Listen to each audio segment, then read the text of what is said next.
আম Mangifera গণের বিভিন্ন প্রজাতির গ্রীষ্মমণ্ডলীয় উদ্ভিদে জন্মানো এক ধরনের সুস্বাদু ফল। কাঁচা অবস্থায় আমের রং সবুজ এবং পাকা অবস্থায় হলুদ হয়ে থাকে। বেশিরভাগ ক্ষেত্রে খাওয়ার জন্যই এই ফল চাষ করা হয়। এই প্রজাতিগুলোর বেশিরভাগই বুনো আম হিসাবে প্রকৃতিতে পাওয়া যায়।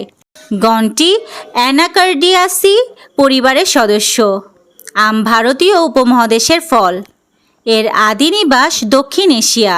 সেখান থেকে গ্রীষ্মমণ্ডলীয় অঞ্চলের একটি সাধারণ ফল হয়ে সাধারণ আম বা ভারতীয় আম, যার বৈজ্ঞানিক নাম ম্যাঙ্গিফেরা ইন্ডিকা, অন্যতম সর্বাধিক আবাদকৃত ফল হিসাবে বিশ্বব্যাপী ছড়িয়ে পড়েছে।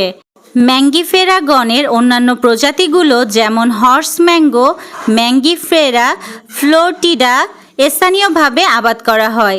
ধারণা করা হয় আম প্রায় 650 বছরের পুরানো।